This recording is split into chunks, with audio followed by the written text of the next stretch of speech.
Greetings, ladies and gentlemen. Nice to see you again. My name is Dustin Cormier, and welcome to How to Rock Astrology. This is my new channel. I've been trying to take to this new channel, as you can see here, and so for more of me, visit dustincormier.net. You can check out my book there, and this is my chart in case you want to take a peek at it, to see all the tones of personality expression that you're going to see, because I like to give objectivity to the person you're hearing information from, because all information is fixed to the nature of the person you're hearing it from. Nice to see you, folks. Today we are going to talk about Mars in Cancer. I'm going to talk a little bit about it myself. We're going to read about it in our book, Erotic Astrology, and then we are going to go through Mars in Cancer as it relates to the 12 different sun signs. So Mars is the general of the sun. The sun is the king of the country of the chart. And usually Mars has the strength, the objectivity to learn in a consistent, structured way how to consistently express the wills and desires of the sun. It's like a general, what we say about Mars. It strategizes the expression of the nature of the sun, because the sun is dealing with what is the will of the whole country of the cosmos of the person, all the psychological elements of the person. The sun projects forward towards that which vitalizes the whole self. And usually Mars is motion. It's our need to deal with motion. We are in a moving universe that's made of matter, and in order for matter to exist, motion must also exist. So Mars connects us to time and our capacity to deal with the terribly slow movement of time, for better or worse. Time is a beautiful thing for those who know how to set a water wheel up to it. And Mars is always the one who sets up this water wheel, who learns about the nature of soul, which is always moving. Especially if Mars is closer to Capricorn, because Mars is exalted in Capricorn. So when Mars is in Capricorn, Mars doesn't take its need to move personally, for whatever reason. When it's closer to that dimension of the tropical zodiac, the Saturn gives Mars the right amount of discipline, determination in the right way, so that it can see objectively what it has to do for the sake of what's best for itself and the sun, the king. It learns its own body nature. It learns its limits, learns how to deal with it, and uses that as a vessel, as a vehicle for expressing the sun through. Now, when you have Mars in Cancer, Cancer is obviously opposite to Capricorn. Mars is debilitated in Cancer, and as we're going to read, this typically translates as a crystallization effect on Mars. Mars in Cancer kind of has low vitality. It's not sexy for the reason that Mars is supposed to be sexy per se. It has a driven volition to secure what is the outer rim of security in love. Mars rules the solar plexus chakra, And it typically defines our capacity to fight for what we love, to fight where we deserve to possess, to fight for what we own, to fight for our status, to fight for our spot on the bus. When we get on the bus and if someone comes along and says, like, I want your spot, it's the Mars in us that says, well, we all were equal here, so no, fuck off, right? And so when Mars is in Cancer, it's looking to protect and fortify what it sees as the form of security, without securing in itself its capacity to constantly reaffirm and reassure itself that everything's going to be okay. This Mars in Cancer just doesn't do that. It just doesn't have the proclivity to do so. What it does instead is it aggressively and constantly and willfully has this emotional volatility that is like, if I don't get the love that I feel I want and need and deserve, I'm going to get pissed. I'm going to get emotionally flustered. And it's this like emotional aggression that is not, it doesn't even really project out anywhere. It feeds back in on itself. And what it does is that all this energy saps vitality. It kind of saps a lot of the ambitions of the person, and it just really makes the person want to protect themselves and fortify their emotional connections with those around it.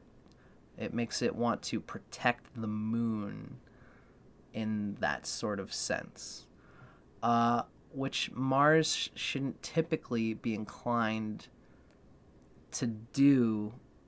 Mars, and when Mars aspects the moon in any fashion, we can get this aggressiveness.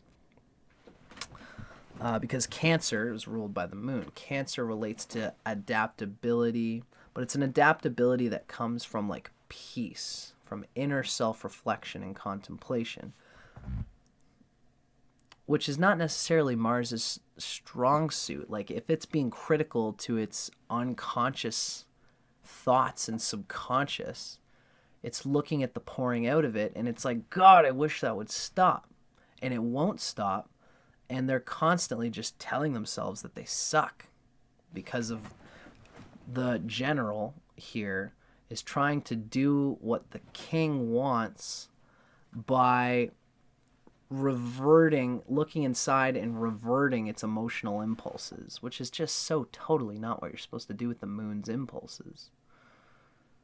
There's an aggressive, willful energy here in Cancer, and anywhere around Cancer for Mars is not a great place because it's thinking, it's being driven by this emotional, stomach-centered, this like need to do whatever it's got to do in order to survive, because it feels like, because it doesn't focus naturally on what's outside of itself, on its relationships.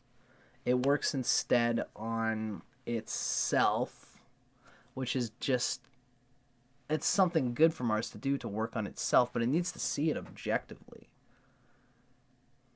if that makes sense. Mars, when it's in Capricorn, it works on itself, but it's for the purposes of the higher noble aspirations of the sun and of the spirit. It works in tandem with the sun, sees what the sun wants, no matter where the sun is, and works to find its most logical and objective ways to ground what the sun wants, to manifest what the sun wants through its active energy in its physical body.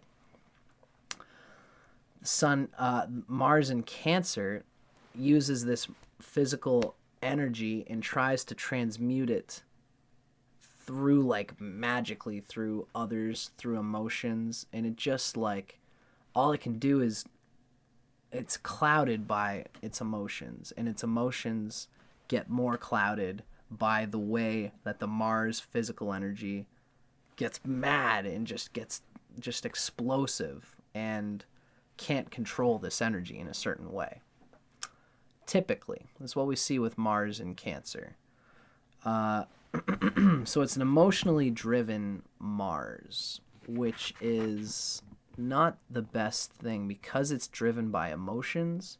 It's moody, it's inconsistent, and it can't find some structured, solid way.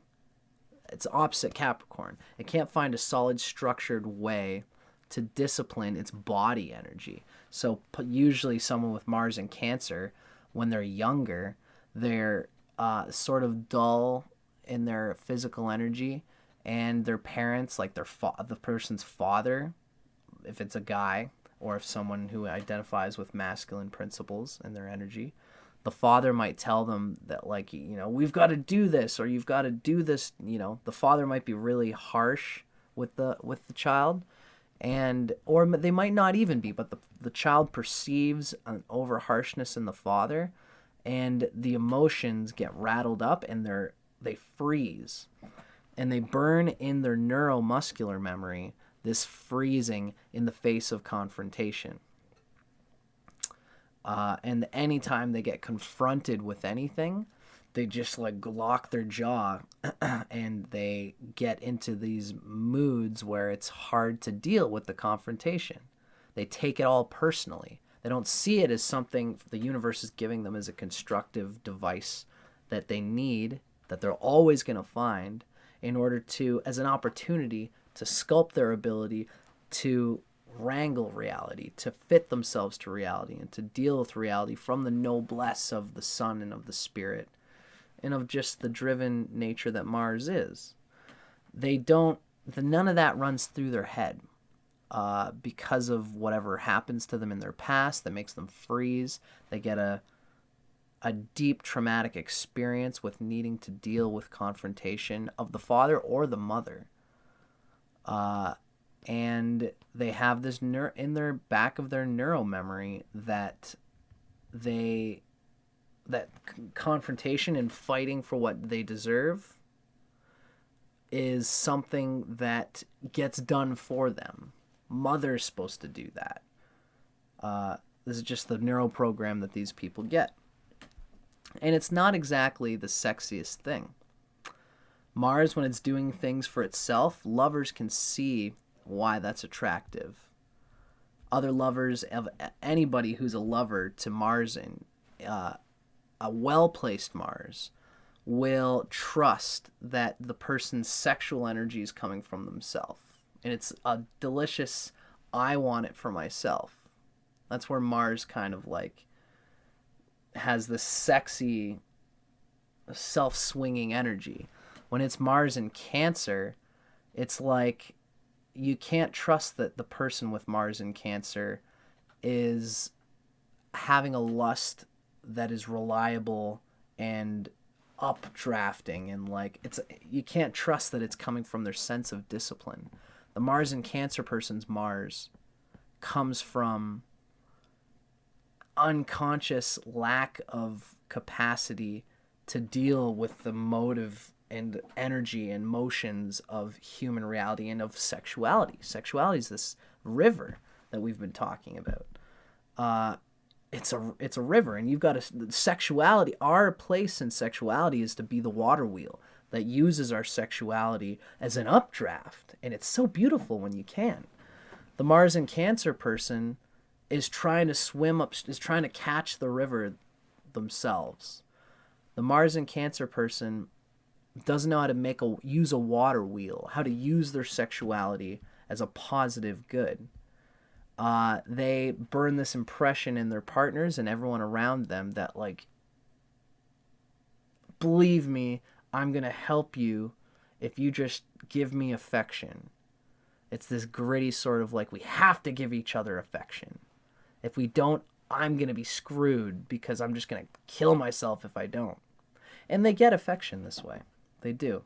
For those who can see this nature in them, if you got Venus in a water sign, or especially Jupiter in a water sign, and your like seventh lord, let's say, if you're like a Virgo rising, Pisces is your seventh lord. And if your seventh lord is in like Pisces and it's trine to this person's Mars in Cancer, you're going to feel really good about helping this Mars in Cancer person to sublimate this Mars energy and to feel good and appreciated for the Mars in Cancer's desire, this deep, ardent desire to connect with people.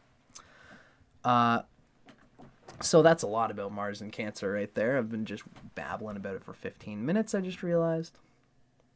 But any placement of any planet can be good to some people, and in general, in the right circumstances. You just got to know how to draw these positive aspects of any planet out. Even when it's like a technically negative one like this, you know, there's many things that could, the Mars could be well placed with Jupiter and the Sun and other things.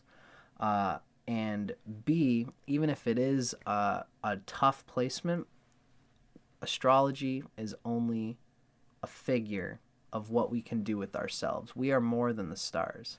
What I like to say, I'm a Leo rising, and I always like to say that a bad chart is just something to which magic can be applied. And it's that much better of a redemption that you got given a bad hand in poker and you still came through. You just got to know the esoteric knowledge and know how you can manipulate all the other parts of your energy field to compensate for the weak ones.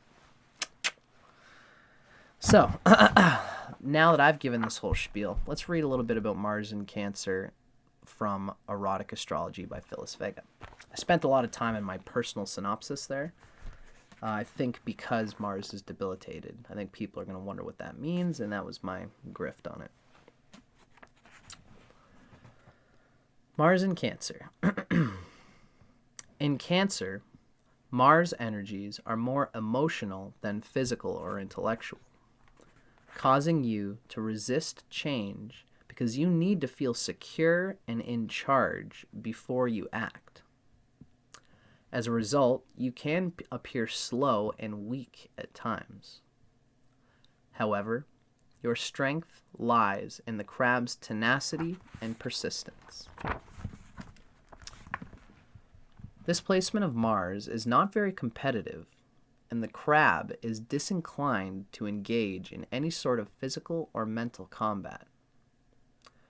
Mars in Cancer does have an extremely positive side, as it often manifests as a quiet, peaceful, helpful nature. You possess an almost infinite ability to compassionately respond to the needs and demands of others, especially friends and family members. Your sex drive is highly passionate, but very closely tied to your emotional needs. In an intimate situation, you must feel safe and secure before you can fully let go. When you do, your responses are extremely intense and seductive, ardent, almost explosive, which can be juicy. It can be it's connected to the person's bottom root of their feeling good.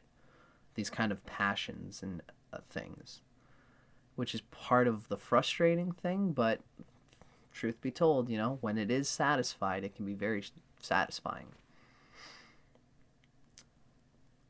With encouragement and reassurance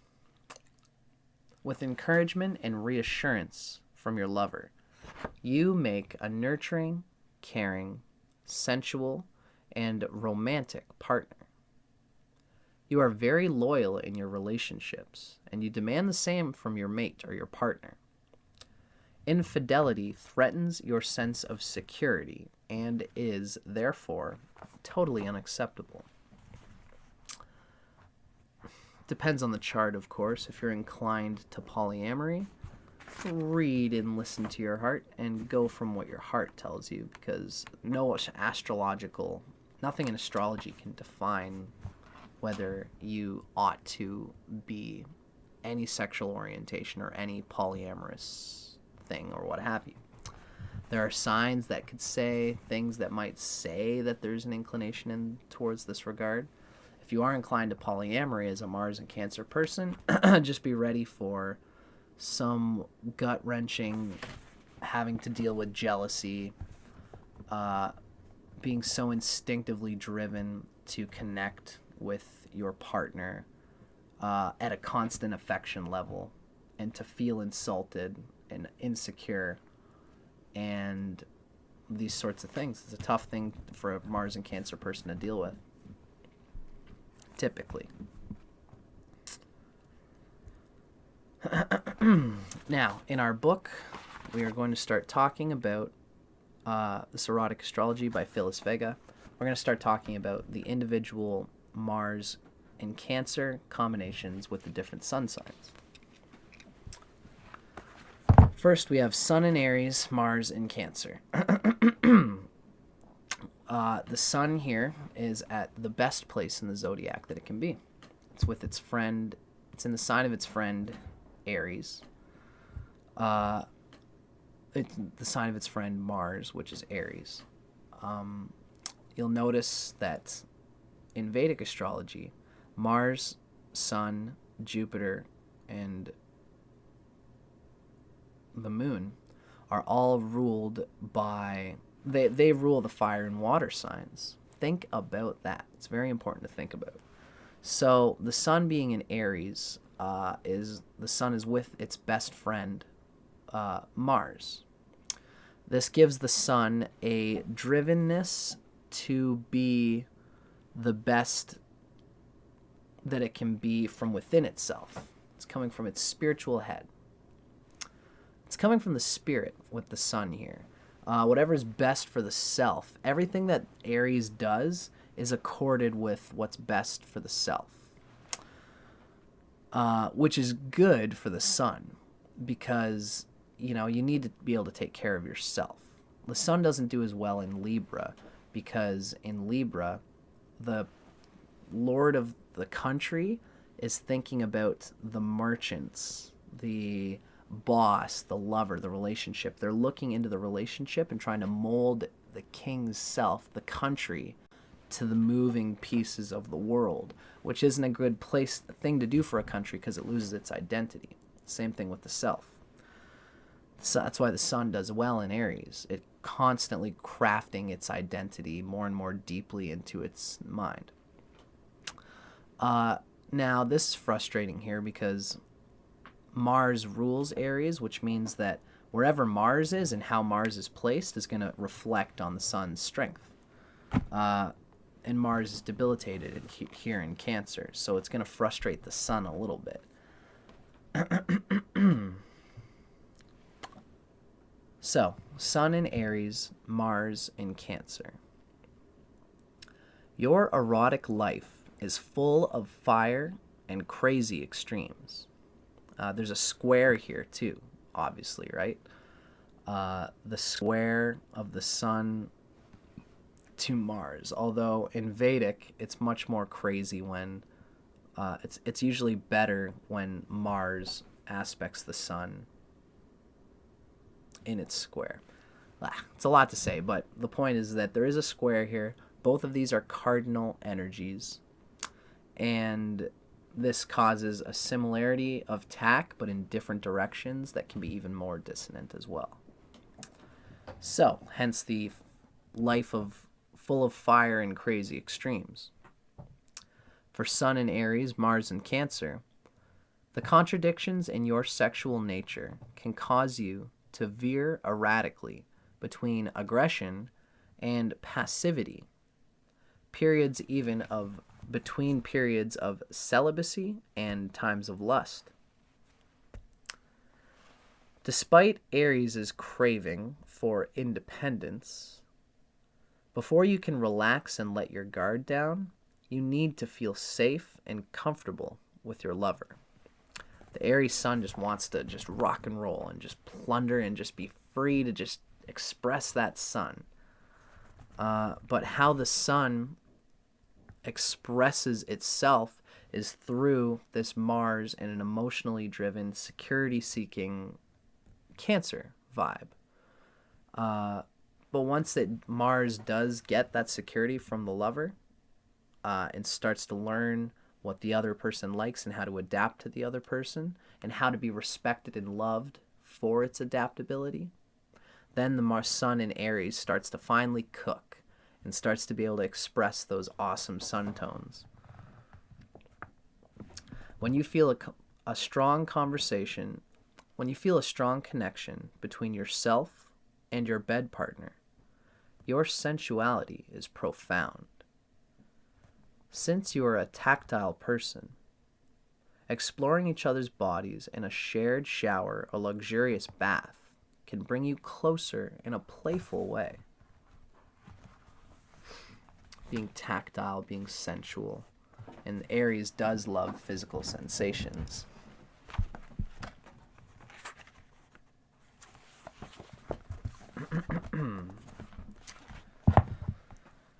Next on the docket, we have Sun in Taurus, Mars in Cancer. Now, these two are a sextile to each other. There is a little bit of a frustration happening here because the sun doesn't really like Venus. This is still a good place for the sun because it's still close to Aries, its exaltation point. The sun is always much stronger in Aries because it's running by its head, by itself, by what's best for itself. And then whatever lordship it has, it deals with that accordingly. When the sun is this close to Aries, it's the opposite of Libra. In Libra, the sun is looking at what other people want to craft its primal identity. And it loses the thread. It's like a country which is trying to mold itself to all the other different countries. Eventually, it loses its identity. It's good for it to have its own sense of identity and to contribute in that way to the narrative of history and the people and what have you. So Sun does well in Aries because it's not losing its identity as much. And in Taurus, it's still got that. So whatever lover, it puts a strong price and value on its lovers, on its relationships. That's something that the Sun wants, and it wants to be appreciated for what it knows. It wants to be appreciated for its Venus qualities. It's very sensual. It's affectionate. It learns the birth dates of its partner, its favorite colors, and these sorts of things. This Venus nature of the sun is kind of being starved by the Mars in the moon-ruled Cancer. It's like the moon nature of Mars is starving the sun's capacity to show that I'm here for you. Sun wants to be appreciated for being loyal, for being there for its partner when it's in Taurus. Wants to be a strong bull.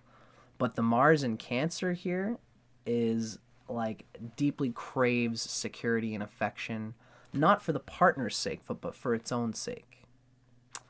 But they are sextile, and there is a deep, affectionate lovingness, a feminine sort of lovingness, like an all-encompassing worship of the partner in a way, which can be unhealthy, but it can also be healthy if it's understood and if the person knows what's going on with it.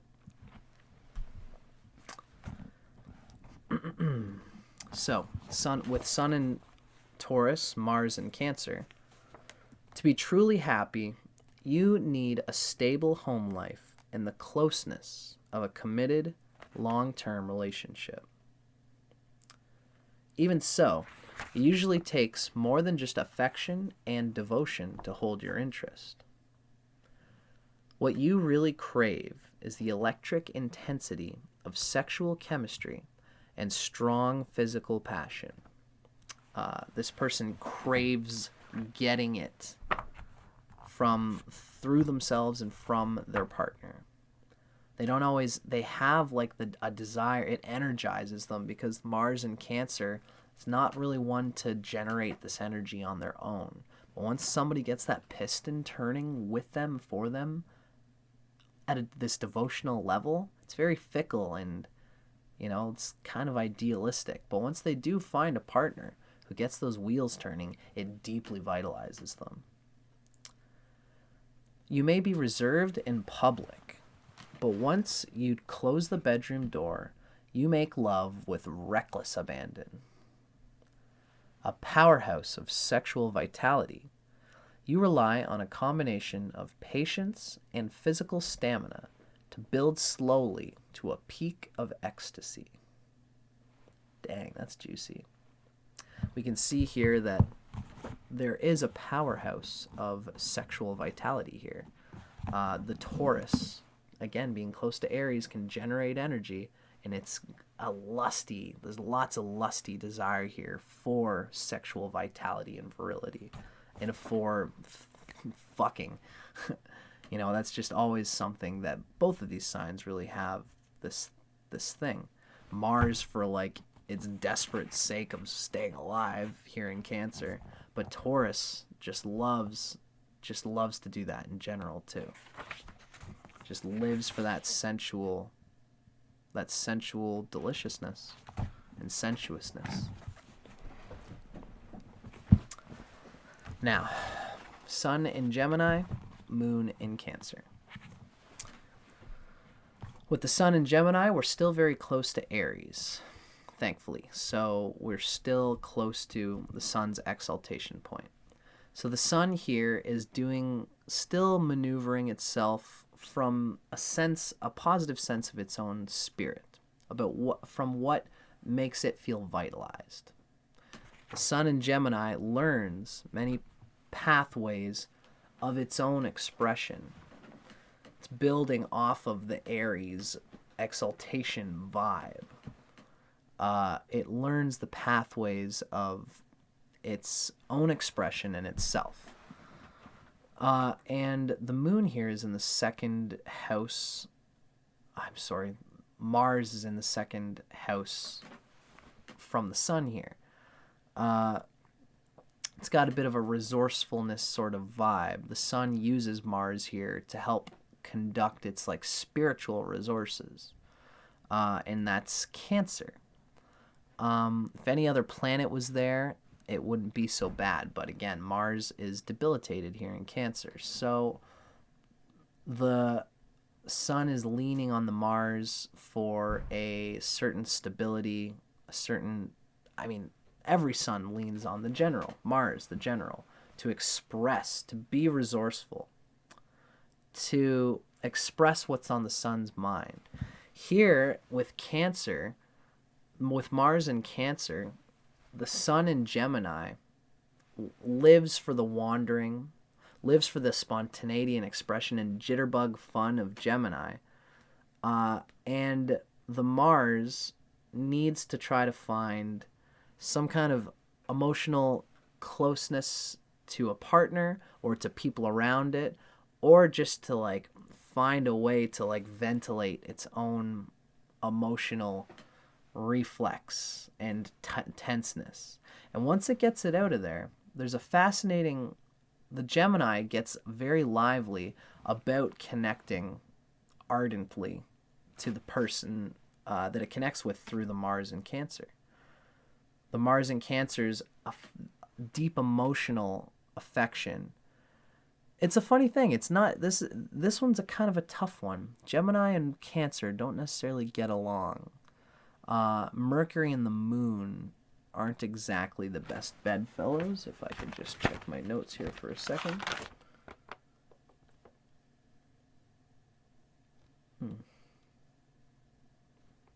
Yes.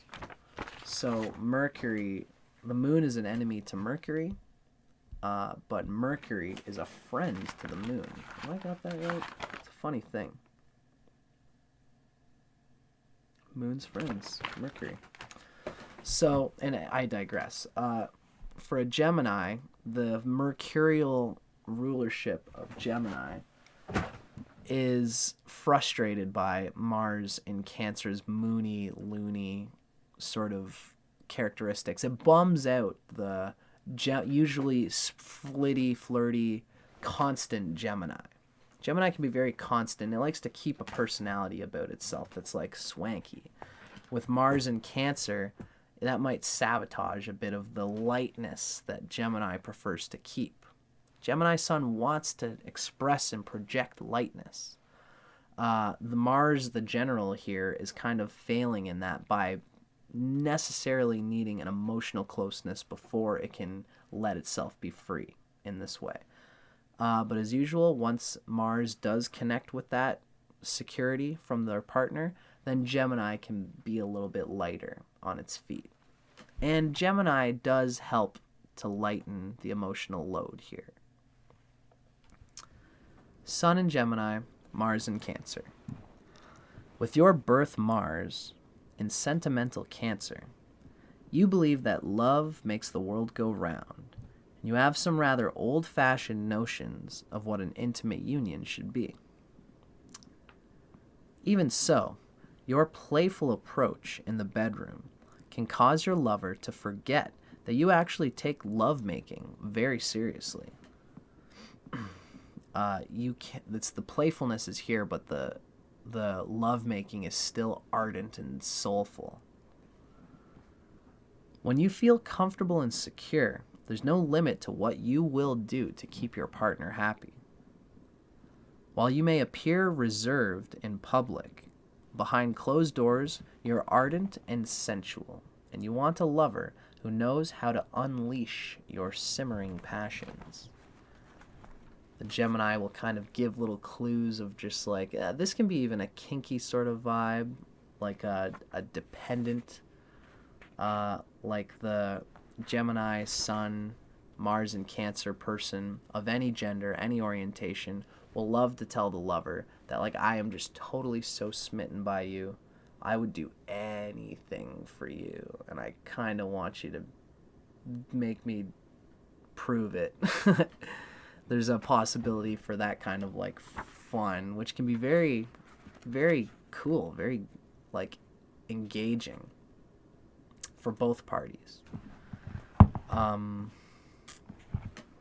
Wherever that might want to go, kinky wise, BDSM wise, you know, this person really wants to show their devotion. Could possibly be juicy. Now, next up on the docket, Sun in Cancer, Moon in Cancer. Oh my gosh, I keep saying moon. I did these videos where I did the sun and the moon together. What I meant to say is Sun in Cancer with Mars in Cancer. Now, Sun is definitely starting to get away from Aries now.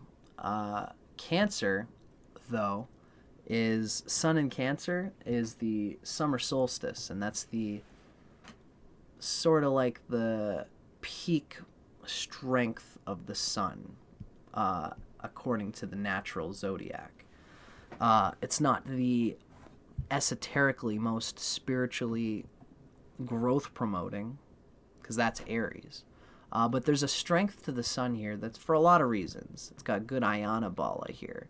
There are strengths for the sun in Cancer. Now, this could be a very tough situation because Sun and Mars are conjunct, or they're associated with each other. They could actually be conjunct and combust. If the Sun is within about like 8 degrees of Mars here, it's really going to put way more pressure on the Mars than any other situation, than any other Mars. Especially because the Mars is in Cancer. The Sun will definitely overtake and dominate the Mars. Which, like, at the basicest level, like, this could even be a nervous system issue. Where the Mars, like, this could give a person, like, epileptic tendencies, OCD tendencies, uncontrollable little blips in the neuromusculatronic physiology of the body. The sun pressure of ambition, of vital energy, and just awareness and spiritedness could literally burn out the Mars, probably at an early age. This is the type of thing where, you know, maybe your father, we mentioned this in the intro, where maybe your father was hard on you at an early age, saying like there was maybe some survival situation where like the father, like you guys were out at a boating trip, or you used to always do this boating trip and you needed to have like the fishing net out to catch like this fish or something like that, and you thought it was really gross and you hated the pressure of dad telling you to get out the net. Boy, if you're gonna be in my house, you gotta be a man and get that net and grab that fish with your hands, and like, I don't know, something like this. Something where the father or the mother, definitely possibly the mother with all this Cancer energy, was putting pressure on the child in an intense confrontation.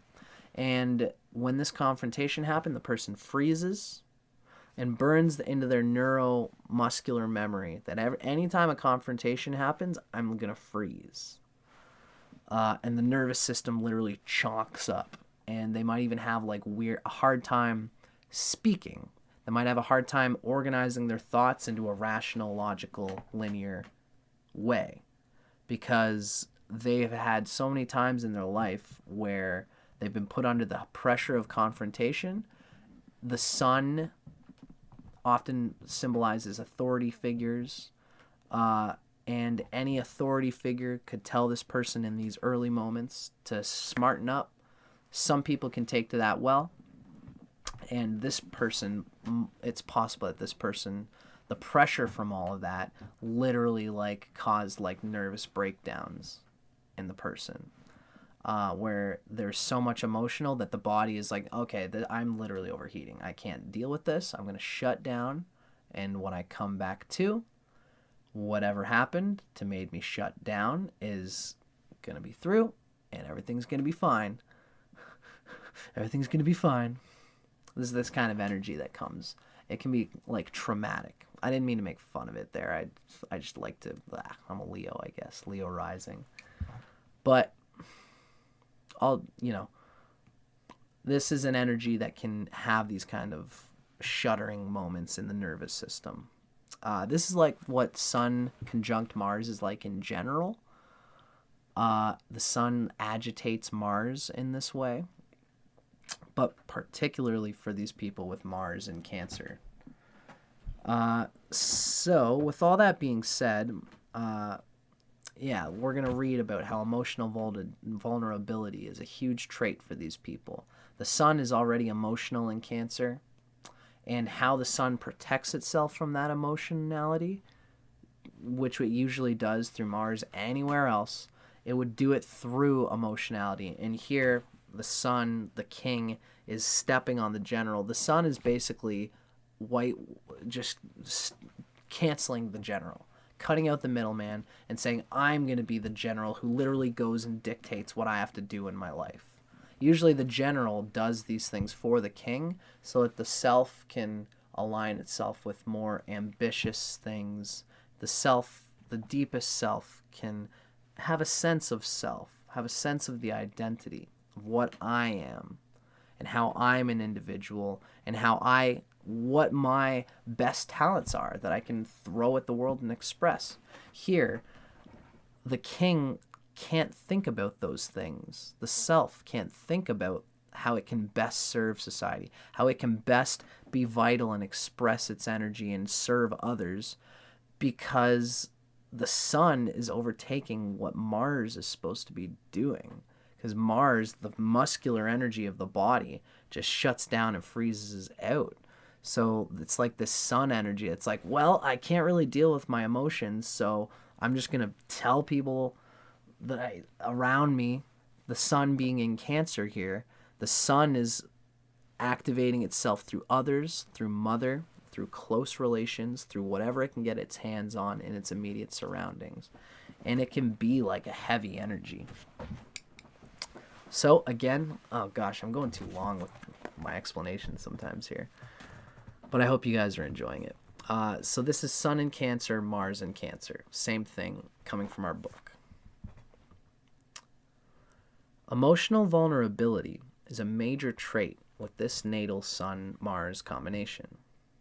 And you're not about to put your heart on the line unless you are sure that your feelings are reciprocated. You like to establish strong connections to your partner before embarking on a physical relationship.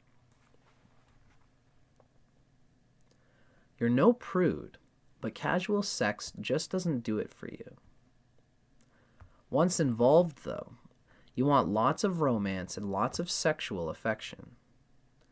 You shine in unhurried moments of languid lovemaking, in hugging, kissing, touching, and all the other preliminaries are vitally important. Not just foreplay, but all these little sentimental, gooey things that can uplift you in a relationship, make you feel like you're secure and connected to your lover. It's all that feeling of security is a turn on, which is a funny thing for a lot of people. You know, like there are people who would classify this person as like a clinger, right?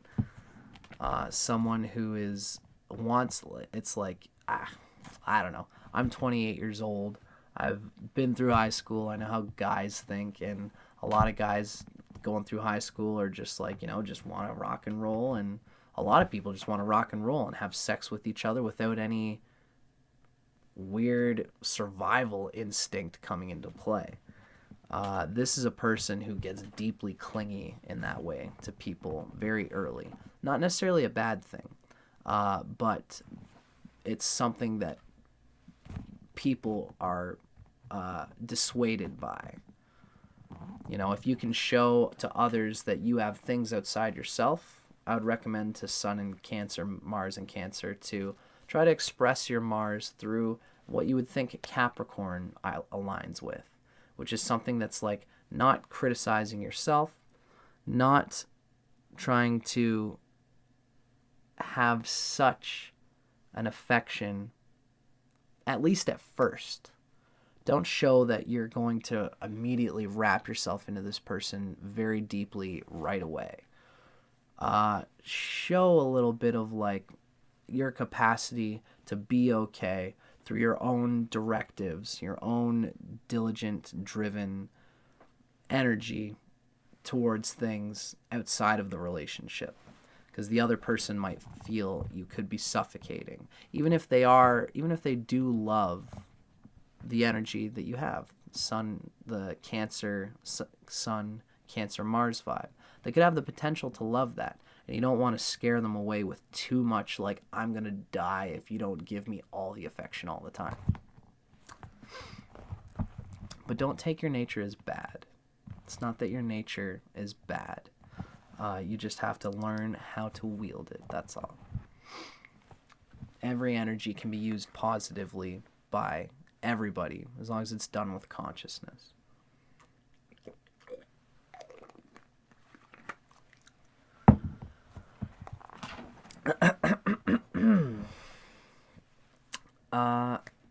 Next one, Sun in Leo, Mars in Cancer.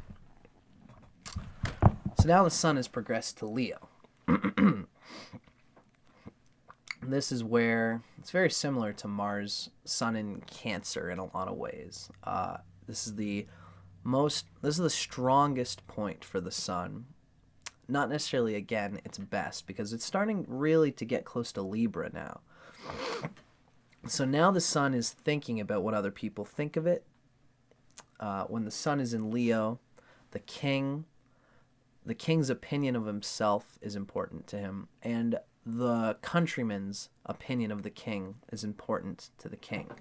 So the king likes to feel glorious. The self, the ego, the projection of the spirit is glorified by others looking at the glory of the Sun here. And the Sun in Leo is in its own sign. So there's a lot of good for Sun in Leo. The ego here. So the ego can further exacerbate this like emotionality of the Mars in Cancer through the ego itself, through the desire to be loved. It's almost like the desire to be loved in Leo and Cancer are really two different things. It's the same love, but it comes from two different roots. And in this person, those roots are combined into one in a way. The love Leo craves is for what it does. The love that Mars in Cancer craves is for what it needs. It wants to be loved for that neediness. But the Leo has the energy to perform well, ardently. This is probably a very strong lover, and it's ardent, and it's probably like life or death. Like this, if this lion person, whether it's a girl or a guy, is probably gonna shag their lover and just go and they've got lovely bodies, Leo, you know, and they're doing it, and it's like this sort of like need to live. It's like a procreative instinct for them. And they want to be appreciated for it. They want their lover to see how ardent they are about pleasing them. About how ardent the Leo with Mars and Cancer is about pleasing the lover. Which is that's a lovely sentiment, you know? The sun being strong here helps to kind of reduce some of the craziness of the moon. Craziness, yeah, like that's the way to put it. It is and it isn't the right way to put it. Sun in Leo, Mars in Cancer. Loving and protective by nature, you are warm, passionate, and exceedingly generous, but you can also be possessive and demanding. Yeah. It's almost like the Leo is blending its glory with Mars and Cancer's like emotional suspicions and these sorts of things, and this emotional volition, so that where Leo generally tends to be like it acts on its own egoic way, and it hopes that it's appreciated for it, and it's an energy that's beautiful like a lion. It's like, wow, look at the lion go. This energy goes and does it for itself, for its own ego, to be the big boss, but it's really like heavy about the like, did you watch what I did? Did you see the affection I give? It can be heavy like that, but it's just to ensure that the person is acknowledging it and that they feel secure once again. You require a good deal of emotional pampering, and you're at your best in a love union where you get the attention and devotion that you crave. Inherently sexy and passionate, you're driven by a lusty libido and a strong sense of the dramatic. Your exceptional intuition helps you pick up on your partner's feelings and anticipate his or her desires, in and out of bed. This ability to provide what the other person wants makes you virtually irresistible as a lover. Lovely. And the Leo has the energy to pull it all through. The Mars in Cancer has the want to prove to itself that it can do whatever it needs to do for the lover. And the Leo is proud to do it, which is a very nice thing.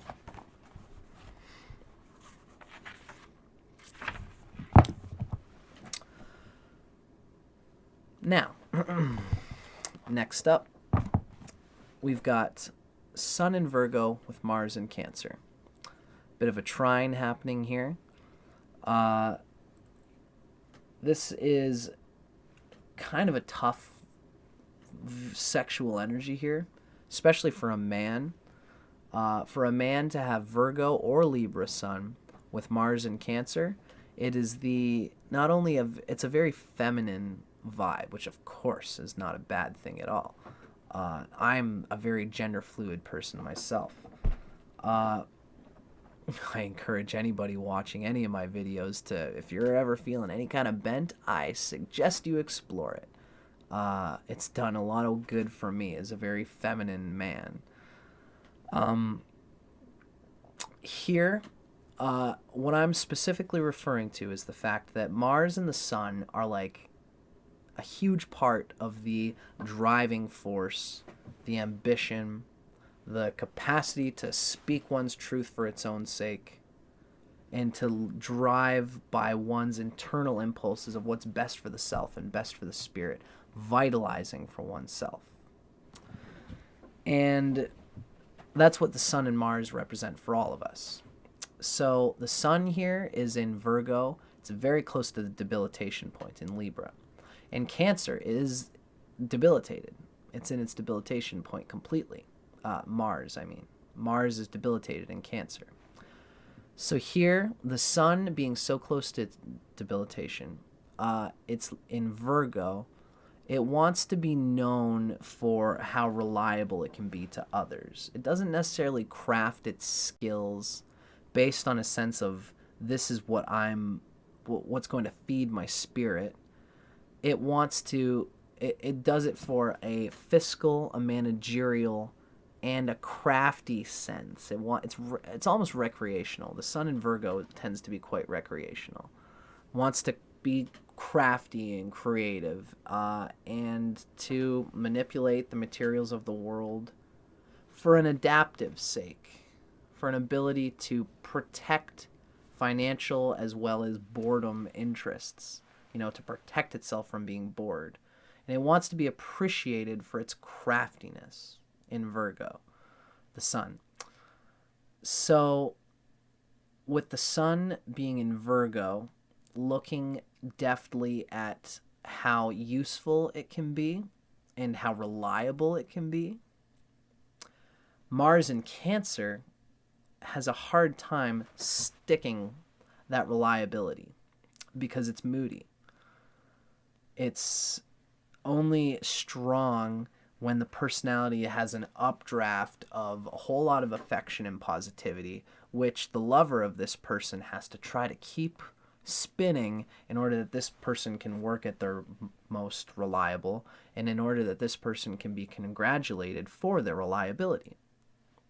It's a high maintenance, which can be frustrating for this person, the Virgo, as well as for their lover. But as can be said, everybody has the capacity to use their tendencies in a strong, positive way, no matter how the planets are placed. There is a sextile here, and while the moon is not a friend to Mercury, I believe that was the case. I just want to check my notes just to be sure. Moon's friends, Mercury's enemy is the moon. Mercury's one enemy. So the Sun in Virgo here is frustrated. We can see what this is saying. In Vedic astrology, Mercury is an enemy for the moon. Blah. Darn, I gotta get these right. I'm so sorry because I want to be able to say the right things. The moon is an enemy to Mercury. Mercury is actually a friend to the moon, which is a funny thing, because Mercury helps the moon come down to Earth and see, and to undo its sort of moodiness. It helps to ground the moon's moodiness. But Mercury is Earth, and the moon stirs up what Mercury is trying to hold down. Mercury is trying to hold this reliability for itself and to be appreciated for being reliable and loyal and making time for its loved ones. But the Mars in Cancer mucks it up, gets emotional, and saps what could be a better regimented expression of the Virgo energy. The Virgo Sun wants to be practical and do things for the lover, and then when they do see them, it's enriching, and it's like, I never see you, darling, but it's because of all these things that I do for you. And a lover who has lots of earth in them will appreciate that. The Mars in Cancer here spends a lot of time like, do you love me? Do you love me? Do you love me? Like, let's bang, let's have sex, let's go on like an adventure, or just like, you know, just console me, please. And I'll make time for you. And then they go, it affects the Virgo's ability to maintain all these things, their job and their interests and their hobbies. And when they finally do get to have a chance to be with their lover, the lover has already gotten a lot of this energy out. It's like the love energy that Virgo wants to give in those moments is tainted by the neediness of the moon, of the Mars mixed with the moon, because Mars is in Cancer. So let's see what our book says. Sun in Virgo, Mars in Cancer. With this combination, you need a significant other who makes you feel cherished and appreciated. At times, you exude an aura of cool detachment, and sexually, you can be elusive, mysterious, and enigmatic. Although you tend to keep your feelings under control in public, in private, you're warm and loving. Even so, it's unlikely that a purely sexual relationship will satisfy you. There's something much deeper in a partnership. With the right bed partner, the complex layers of your earthy sensuality begin to unfold, and behind closed doors, your passionate side surfaces. A curious mate, interested in experimentation between the sheets, brings out the carnality in your nature. Lovely. And there is a deep carnality here. A lust for flesh and being close to humans, and the smell and the taste of a tongue and all those delicious things. I got Mars and Scorpio, so I can relate to a lot of that stuff.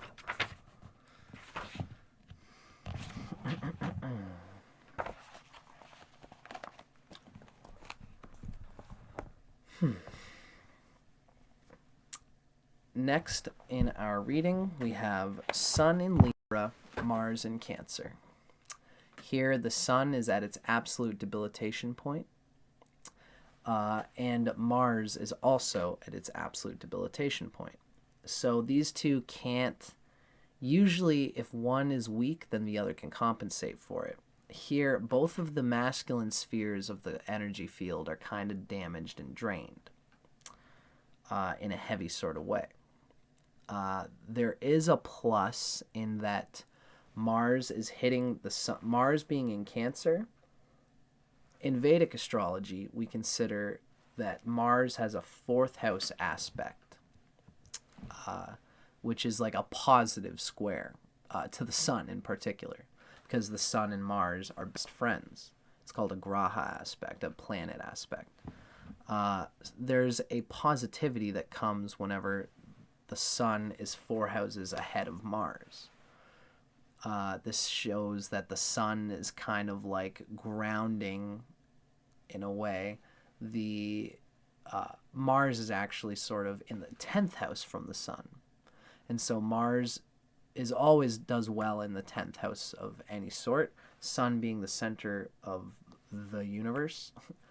Mars being in the 10th house from the Sun gives the Sun a sort of constant updraft of positive, objective energy.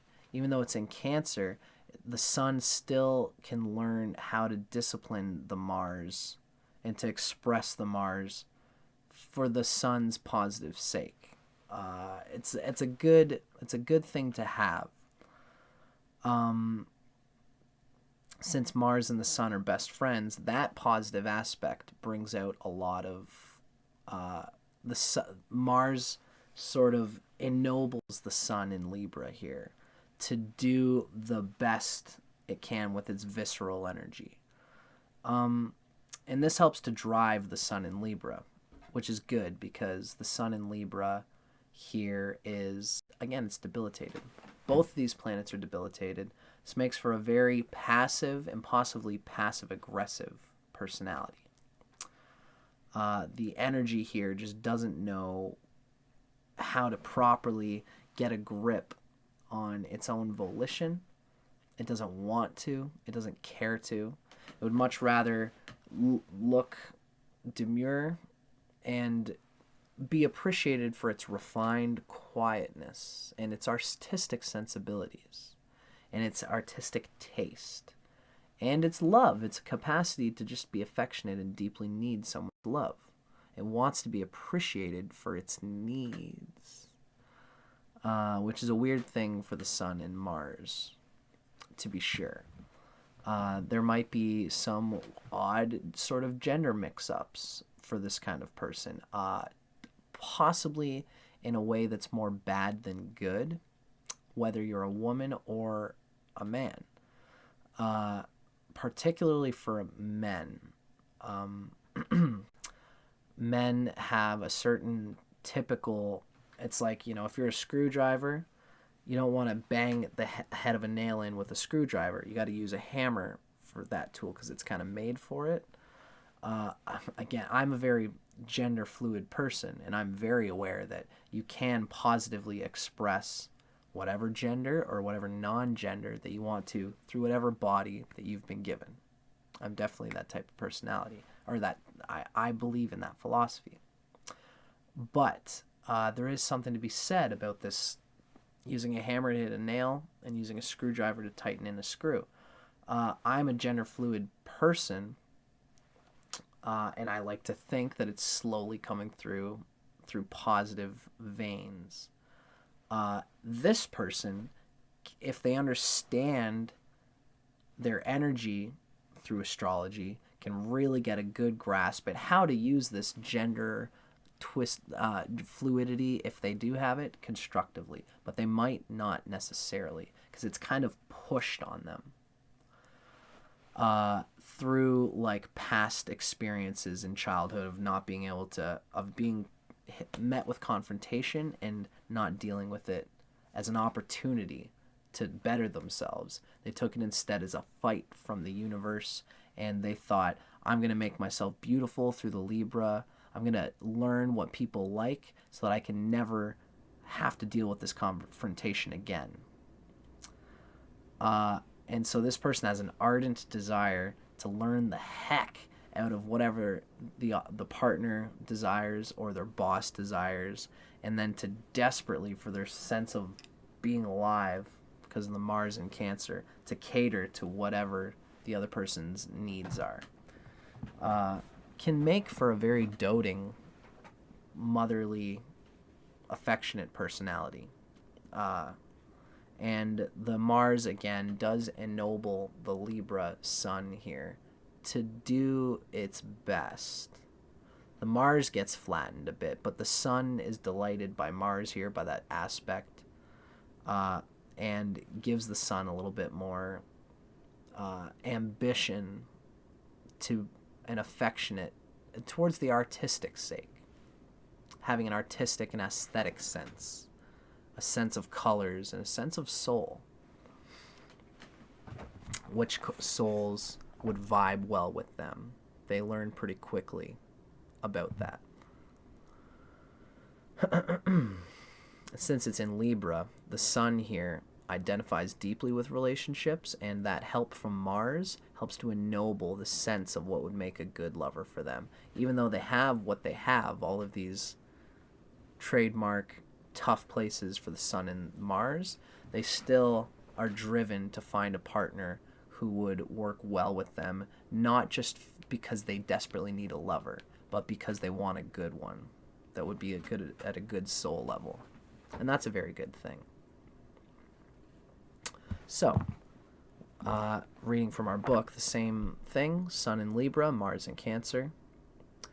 Outwardly, you may act as if romance is all fun and games, with the Libra flirtatiousness. But in matters of the heart, you play for keeps.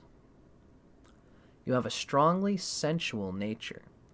Yet, in order to be truly satisfied, you need a partner you really care about and who really cares about you. No one expects more from a lover than you do. You regard love as the highest ideal possible, and sex exalts your being at every level. In the bedroom, you're something of a perfectionist, and you refuse to put up with halfway measures. Your lovemaking style is as slow and intense as it is passionate and transformative. Lovely. I guess I should say that, whenever you read that you have tough positions like these debilitations in a chart, I actually have 2 almost debilitated planets in my chart, like 2 signs away. My sun is in Scorpio, which is very close to Libra, and my moon is in Sagittarius, which is very close to Scorpio, where the moon is debilitated. But I have other things in my chart that help me to compensate and flux and flow that energy to the right direction. Most people have ways of compensating for ill-placed planets and what have you in order to put the whole energy field to the best effect. So don't ever be discouraged by just reading 1 or 2 ill placements in your chart. If you're alive here today, then you've got something that's got energy that's keeping you going. And it's not just about the sun.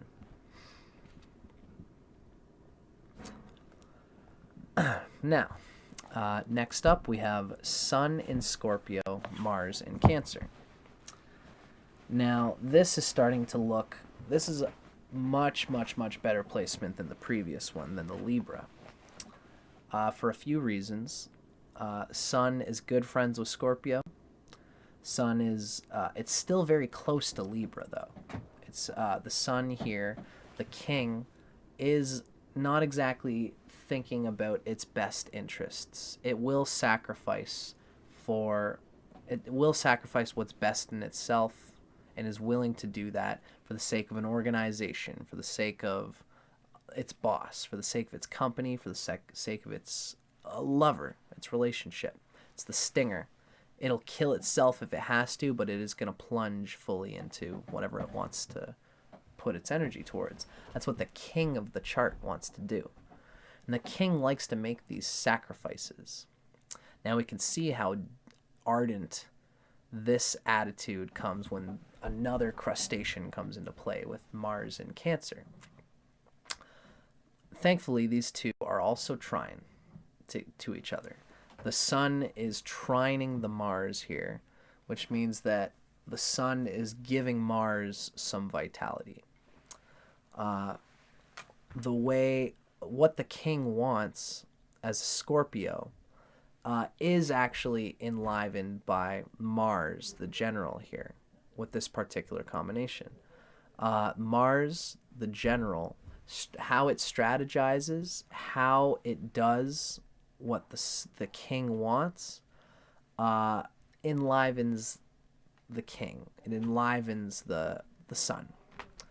So what that kind of means is that the Mars in Cancer affection and obliterating affectionate nature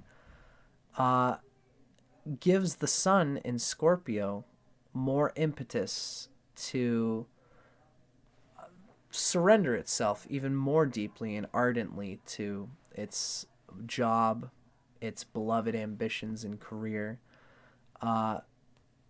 When it gets it shows this absolute surrender and passion to its lover.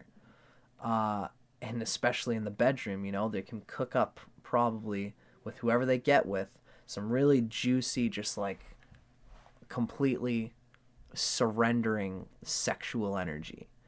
And if the partner reciprocates it, makes them feel secure, makes them feel comfortable, then the sun is ennobled. It can think about all that juicy, delicious security and love that they get from the partner and bring it into whatever ambitions the Scorpio has.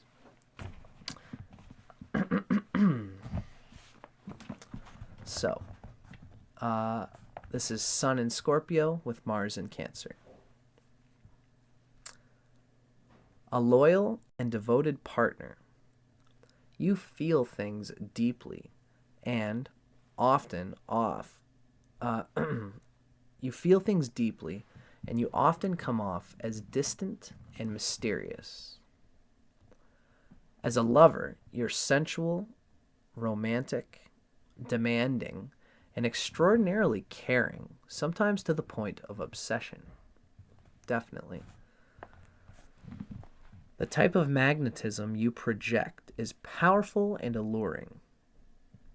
Moreover, you thrive on a bit of intrigue and truly enjoy living on the edge in whatever ways that might whatever ways that might mean. Sexually, we could see how this kind of edge, the Cancer with this adaptable moon, moody sort of like willingness to surrender, to sacrifice the self. It kind of wants to show and prove how willing they're willing to go to show their affection for the lover. This could come out with like kink and BDSM vibes,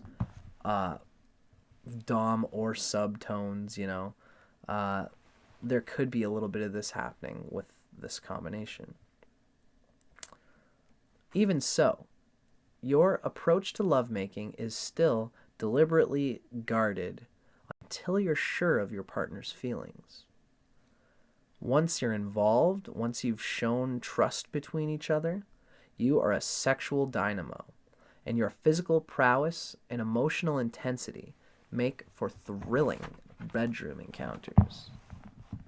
Especially if you find someone who has the same ardent, watery, or fiery personality that you do. But even someone with earth can be really good for this person because it like grounds them. I'm double water too. I got Mars and Sun in Scorpio, and I'm going out with a Virgo girl right now.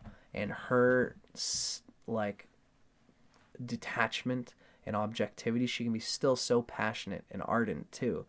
But it's like a different thing for mine. She's just there, and I am just so crazy about pouring my surrender out to this rock that stays still and brings in and grounds that affection of mine. Just thought I'd share that anyway.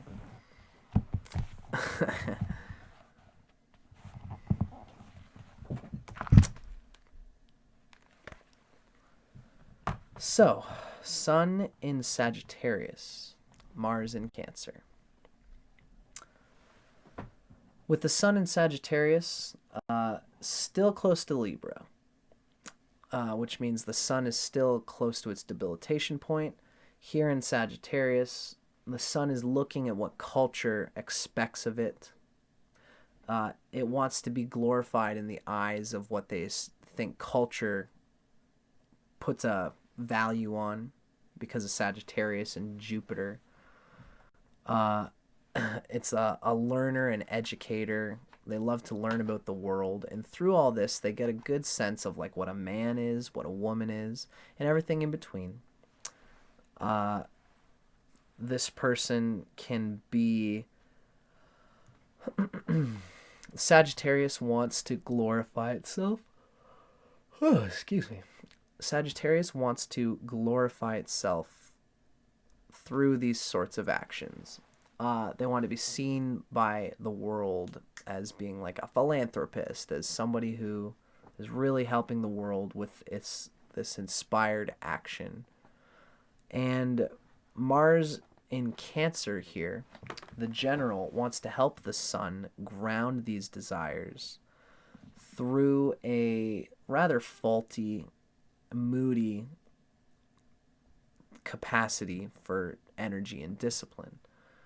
This Sun in Sagittarius person probably needs security, affection, nurturing in order to finally let go and travel and explore. It's probably a frustrating duality here because Sagittarius wants freedom and they crave to be adored for their freedom. They want to be adored for their spontaneity and saying witty things and observational things. But they're always afraid to be as hilarious as Sagittarius usually is. Sagittarius is usually hilarious. and they'll say whatever's on their mind. And this person still has that wittiness, that open, buoyant, bellowing laugh when they can get it with a lover. But they need to work through the Mars and Cancer's security, because they don't want to hurt their lover's feelings. And they won't even try to be fun. They're thinking about what they say before they say it, which is a hard thing to be a comedian in that regard, you know? But once they develop a really close relationship through the other person with Mars and Cancer actually helps to ground through this familiarity, through showing affection to the ones close to them. Eventually, the Sagittarius sun does get an opportunity to express its wittiness and its wit and observational wisdom of the world to those who are close to it, because the Mars and Cancer had to develop that closeness. So this is Sun in Sagittarius with Mars in Cancer. The term delightful paradox best describes your love nature. In social situations, your humor and easygoing nature make you a charming companion. But at home or work, your ambition comes to the forefront. In romance, you're carefree one moment and serious the next. A fiery sensuality simmers just below the surface of your reserve. The Sagittarius has this fiery sort of sexuality and physical desire to touch physically.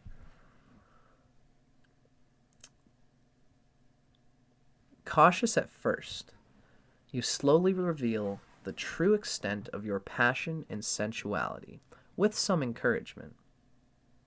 Your ideal bedmate grabs the initiative and lures you into uncharted sexual waters. It's this sort of like, you know, ooh, do you dare? Do you dare come with me on this special little journey? And the sun in Sagittarius will be like, oh, where are you going to take me?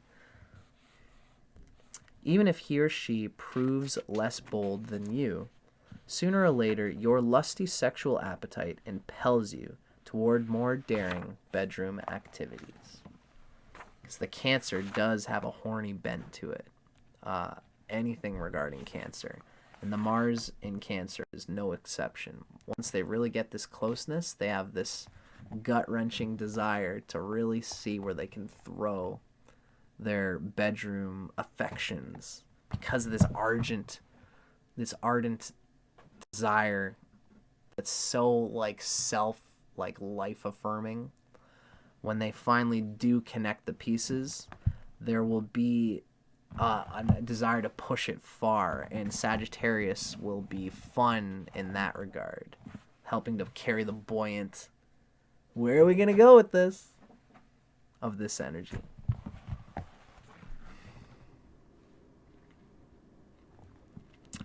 Next one, we have Sun in Capricorn, Mars in Cancer. An interesting thing. Generally, I would say that the opposition can be a good thing for the Sun and Mars in particular, because the Sun and Mars are best friends. In the Vedic astrology, we don't necessarily consider this to be a terribly bad thing.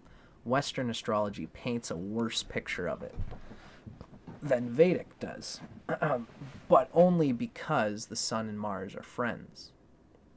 You know, like one of the hardest things is like Mars and Moon for the Moon. It's a huge affliction to both of them, actually, but I digress. Sun and Mars have an opposition here, and that helps to enliven the Mars as well as the Sun. There's an opposite reflection in Cancer upon Capricorn. Even though it's in Cancer, it's in its debilitation point, which is tough on the Mars no matter what. The Mars is in the direct sight of the Sun, especially if the orb is close.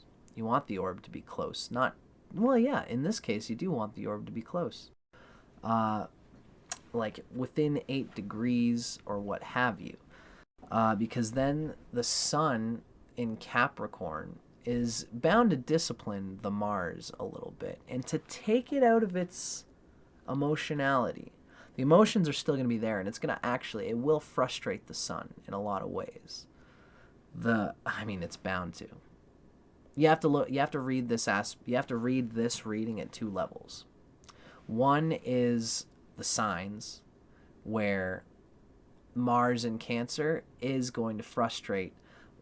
The sun by itself, as sun in Capricorn, wants to be ambitious, wants to climb the ladder of success, wants to be respected for its hard work and for its endurance and its diligence and its sticking to one social field and climbing all the way with it and having the diligent effort to put towards that. And Mars in Cancer is not always that reliable. It's going to have these emotional fluctuations that frustrate the sun purely at that level. Thankfully, the opposition here, between the sun and the Mars, especially if it's close by degrees, the Mars is going to put a bit of a fire under the ass of the sun and make the sun ennobled. All this emotional junk going on in the system is going to make the sun say, I can feel that there's these things here, and this soul passion that Mars has to express itself with this ardent survival energy enlivens the sun. And the sun also, with its disciplined Mars energy, can pull the Mars in Cancer out of its internal feedback loops and say, I need to do these things for my noble sense. The sun pulls Mars out of its internal feedback loops, puts it on a schema that it can see and align itself with, and say, this is what I need done in my life. These emotions are not helping it. What do I have to do to circumvent these emotions and get me back on track to climb the ladder of ambition and to climb the ladder of deep lovingness that I want with my partners too. The Mars in Cancer can only sulk so long, and it will sulk, and it'll say, "Oh, I don't know," like the sun in Capricorn is not one to say like, I suck. It's just not in the Capricorn sun. It is. Like, it can tell itself that. It doesn't feel like it's hot cheese. It doesn't feel like it's a really hot thing. It's a dense energy for the sun. Saturn can squash the sun in Capricorn. But after a long time, eventually, the sun in Capricorn is too ambitiously, I don't care how I feel. All that matters is what I do, and I'm just going to grab for it until something comes along. Kind of displaces, it transmutes this Mars in Cancer debilitation energy. And lovers can help to appreciate this. It's like a lover can love this person for their ardent, I love you, I need you to survive Mars in Cancer energy. That's like frustrated need to express affection and security. But the Capricorn, on top of all that, is still got this bit of reserve, is going to go to work, is going to bring back something valuable to the relationship. So reading from our book, Sun in Capricorn with Mars in Cancer. Cancer is nurturing, demonstrative, and caring. But Capricorn is a cool customer, not given to outward shows of affection. You may sometimes feel as if you're being pulled in two different directions at the same time. You don't like to appear vulnerable, and even in your most intimate relationships, you need to know that you're the one in control. In bed, you like to take your time and build slowly to an all-encompassing passion. You enjoy pampering your lover and expect to receive similar attention in return. Lovely. There's definitely still a desire in this person to be in control, with a gritting your teeth sort of like, I got this, and don't worry, baby, I'll get us through this kind of thing.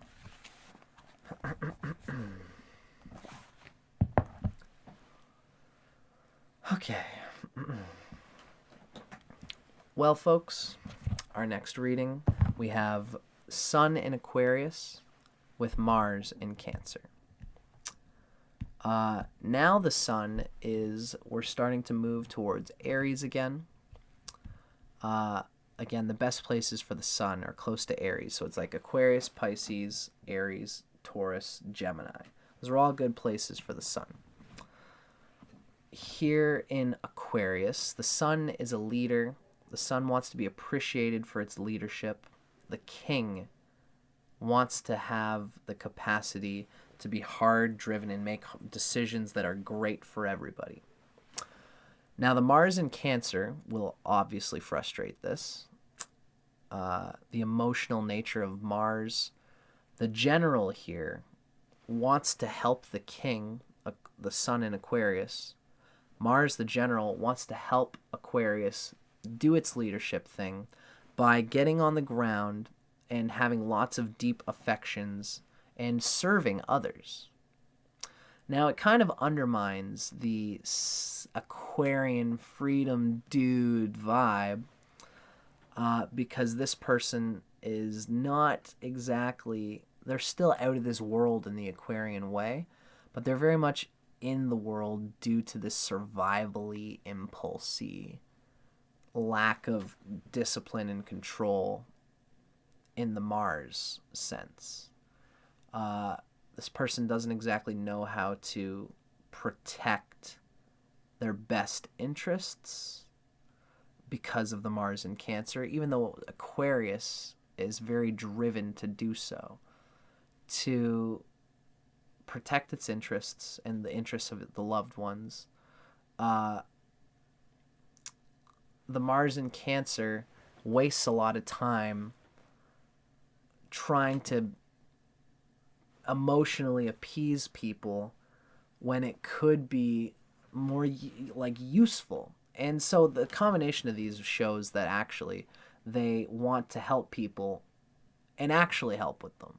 They don't want to just be a shoulder for them to cry on, because the Aquarius here doesn't even like to deal with emotions, even though it's got lots of emotions. It wants to go to other people and help them when they need it. And if they have emotional needs of help in a moment, they'll be like, look, how can I help you practically? And they want to do this for lots of different people. And that will make the Mars in Cancer here feel like it's doing something with its energy. Otherwise, they might not have a lot of volition, so to say, because of the Mars in Cancer, obviously, right? And even Saturn-ruled Aquarius is a dense energy for the Sun. But the Sun here will be hardlined. They will know what's best for themselves because it's close to Aries. You know, when the Sun is in Libra, it's thinking about what others like, and it's molding itself to fit what others like. In Aquarius, Aquarius is aware of the bigger picture of the structure that it's in, of all its friends, what all its friends likes, and is a leader, a good leader, because it learns how to deal everybody and organize people. And they want to be respected for that. The Mars in Cancer can undermine this because they get emotional and they lose their ability to be a strong, unrelenting leader in a lot of ways. But they can still be very deeply loved for having their emotional, ardent energy, a passionate sort of Mars in Cancer desire to be with to be secure with their partner and to be loved and comfortable. There's even a real kinky sort of vibe available here. once they get comfortable with the lover, the Aquarius comes out. And the Mars in Cancer it's a cardinal sign. It's very wily, and it's very wet and loose, and just like there's a driving desire to go to these moody places that the moon can take, that the Cancer can take the Mars.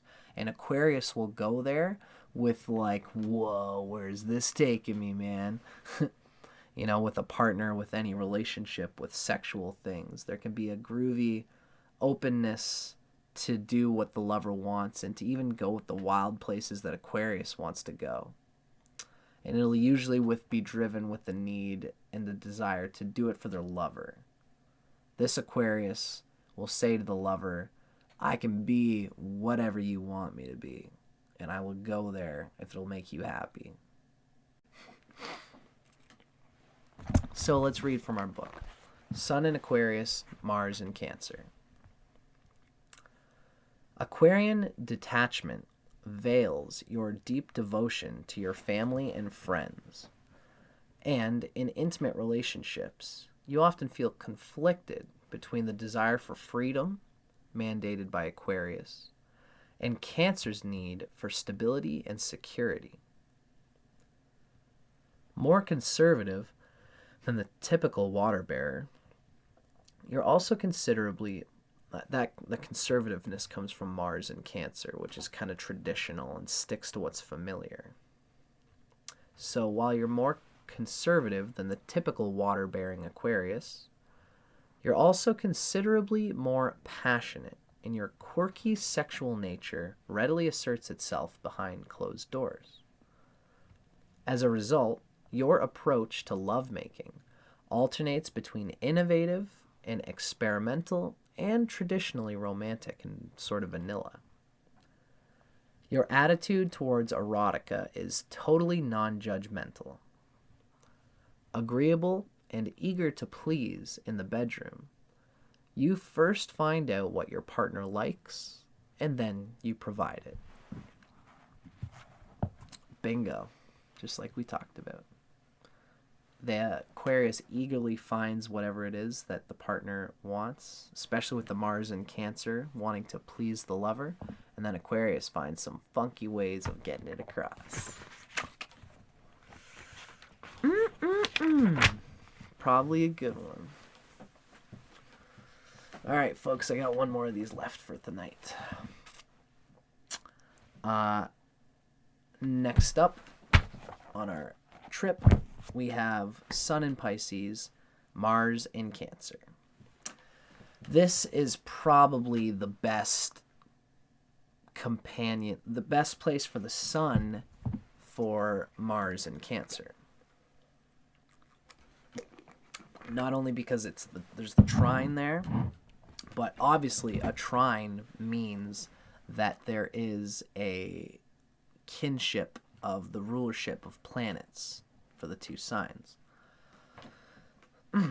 So even if there isn't a strict orb trine, there's still a confluence of factors here because Jupiter, Mars, the Sun, and the Moon are all like best friends with each other.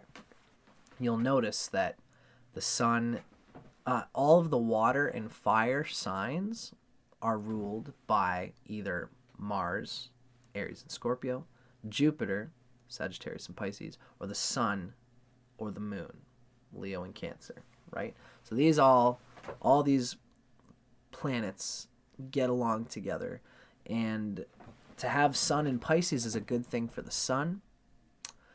Not only that, but it's close to Aries. It's right next door to Aries. This is like one of the best places for the Sun. And it's in trine with this Mars in Cancer. And a trine in Vedic astrology is not always a good thing. In Western, we just take squares to be bad and trines to be good. Excuse me. In Vedic, the trine is only good if they're friends, and the square is only good if they're friends. Needless to say, Sun and Mars are best friends. So the Sun energy helps to make the Mars, it disciplines it a bit, makes it more structured, makes it less of this internal feedback looping thing, makes the person think, like I'm driven by authority figures and by, it's like a nobility, it's like a respect for people who do really well, that this Mars in Cancer is going to be a little bit more disciplined, not so splashy and just like letting go of their Mars and their emotions and their mind. There's a bit more control of the mind here, which is refreshing for Mars in Cancer. Sun in Pisces is ruled by Jupiter. It looks to, just like Sagittarius, it looks to culture and history and what culture and philosophy and books and literature say about the human experience and what's best for the human experience, what's best, what gender is, what makes a man, what makes a woman. Pisces, Sun in Pisces, sees all these things as dictated by culture, and since Sun is so close to Aries here, it still takes it from its own desire. It takes it for itself. When the Sun is closer to Libra, the king of the whole country, the Sun, the king, is looking to please others and molds itself to fit others. And when it's like when a country tries to do what everyone else is doing, it loses its own identity, and then it kind of gets lost in its nationalistic energy, its primal motivation to individuate, to be proud, to be a self. With Pisces, it's still ruled by Jupiter, and it's still close to Aries, the exaltation point. So it takes all this, it wants to glorify itself, wants to look glorious in the eyes of others, and it wants to glorify itself through what society and culture dictates as being high values, but it takes those and appropriates it to itself in order to glorify itself in the eyes of others. But it's wise, the Pisces. Pisces doesn't just, it looks for timelessly lovable values, not just trendy ones, so that this person easily finds the congratulation for their activity that they look for. The Mars in Cancer makes them even more artistic, makes them even more lovable, and the sensitivity of the Pisces is helped by the Mars here. The Mars makes them feel like it's okay. They're going to find lovers. I know I'll find a lover who will feel secure, who will make me feel secure, and make me feel like life is worth living, and that like I can go out and do my ambitions, do my art, work for my boss, work for my company, do whatever I do to stay alive, and come home to my lover. And the Mars and Sun are blended here so that the lover is a deeply fulfilling part of the Pisces' life here with Mars and Cancer. Really, this is, for Mars and Cancer, this might be the best position for the Sun. It really takes off a lot of the edge of the debilitation that comes from Mars and Cancer. So, let's read what our book has to say about it.